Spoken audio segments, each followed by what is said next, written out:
Welcome back, viewers. Certainly, I can provide a more detailed account of the ongoing conflict in the Amhara region, where heavy fighting has been unfolding. Please bear in mind that the situation is highly complex, and the information available is subject to change rapidly. As you are likely well aware, the Amhara region has been plagued by a persistent and multifaceted conflict, and we have received the most recent updates that paint a vivid and intricate picture of the situation on the ground. The heart of the matter lies in the relentless and intense combat that has been engulfing various regions, particularly in central and south Gonder. The conflict has taken on an alarming dimension, with the local population of Gonder actively participating in the war effort. Notably, farmers from the region have chosen to align themselves with the Fano forces, fiercely opposing the Ethiopian army and adding a civilian dimension to the conflict. In recent developments, a spokesperson for the Fano group has made a pointed clarification regarding their military activities up to this point. They stress that their actions thus far have been primarily defensive, aimed at protecting their interests and territory. However, a significant shift is on the horizon as they announce their intent to launch a concerted offensive campaign across multiple fronts. In response to these audacious claims, the Ethiopian Defense Force, ENDF, has countered with its own narrative. According to ENDF reports, they have successfully repelled a Fano attack that occurred within the confines of Gonder city. ENDF authorities have gone a step further, asserting that they have neutralized a substantial number of Fano fighters, with estimates reaching as high as 50, including the elimination of some key leaders. Nevertheless, these claims have been met with skepticism by Fano forces, who view the ENDF statements as nothing more than propaganda. Meanwhile, the situation remains fraught with unconfirmed reports, adding to the uncertainty that pervades the conflict. One such unverified report pertains to the fate of Brigadier General Marie Yeine, the commander of the 501st Corps. Rumors suggest that he met a tragic end at the hands of ENDF soldiers, with his guards sustaining injuries and currently receiving medical care at Gonder Hospital.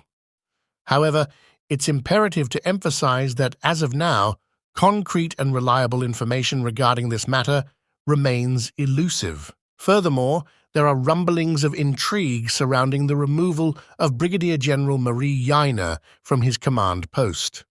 It is rumored that his ousting was precipitated by perceived shortcomings in the defense against the recent Fano attack. Some sources even insinuate that this dismissal was ordered by Abiy Ahmed, the Prime Minister of Ethiopia, and that this subsequent rumor of his alleged demise has added another layer of complexity to an already intricate narrative. Notably, the successful execution of Fano's operation in Gonder has underscored the organization, courage, and tactical prowess of its fighters. This accomplishment has provided a platform for critics to castigate Birhanu Jula, suggesting that he has failed as a military leader. The city of Gonder remains heavily encircled by military formations, making it a significant strategic prize. Nevertheless, Fano has managed to infiltrate the city and accomplish its mission, showcasing its determination and military capabilities.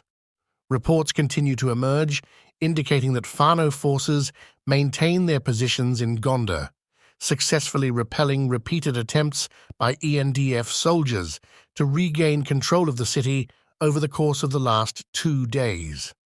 In addition to the ongoing conflict in various parts of the region, there are reports of intense fighting taking place in and around the town of Kobo, which is situated in northern Wello.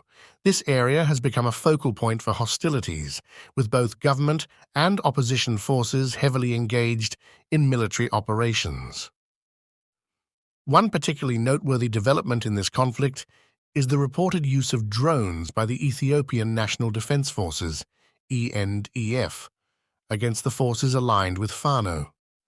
These drones have added a new dimension to the conflict, allowing the ENDF to conduct reconnaissance, gather intelligence, and even carry out targeted strikes on Fano positions.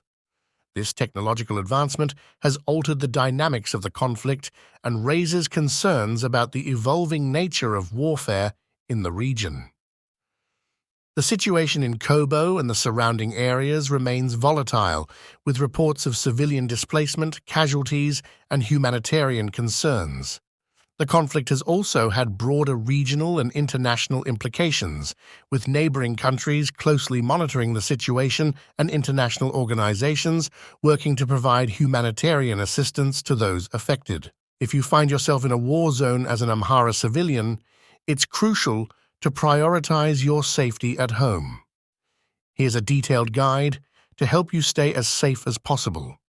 When you hear gunshots or the sound of gunfire nearby, your first instinct should be to seek shelter within your residence, whether it's a house, apartment, or school building. Your primary goal is to distance yourself from potential danger and create a barrier between you and any potential threats. Quickly make your way to the innermost corridor of the building. The inner corridor is typically the safest place because it is farthest away from the exterior walls and windows. This central location provides an added layer of protection against bullets and shrapnel. Once you're inside the inner corridor, keep a low profile by crouching or lying down on the floor. The idea is to minimize your exposure and make it more difficult for anyone outside to see you. Stay as close to the walls as possible, as this will reduce the chances of being hit by bullets or fragments that might penetrate the building. It's essential to avoid windows and doors at all costs. These are vulnerable points in the building and are more likely to be targeted during conflicts. Bullets can easily penetrate glass windows and wooden doors, putting you at risk. Instead, stay on the side of the inner corridor that is farthest from these potential entry points. The more walls there are between you and the exterior of the building, the safer you will be. If possible, position yourself behind multiple interior walls, creating layers of protection. This will further reduce the risk of being hit by bullets that are either intentionally aimed at you or stray from their intended targets. Remember that staying safe during wartime requires constant vigilance and awareness of your surroundings. Try to stay informed about the situation in your area through reliable sources of information and be prepared to follow any additional safety guidelines provided by local authorities or humanitarian organizations. Your safety should always be your top priority in such challenging circumstances.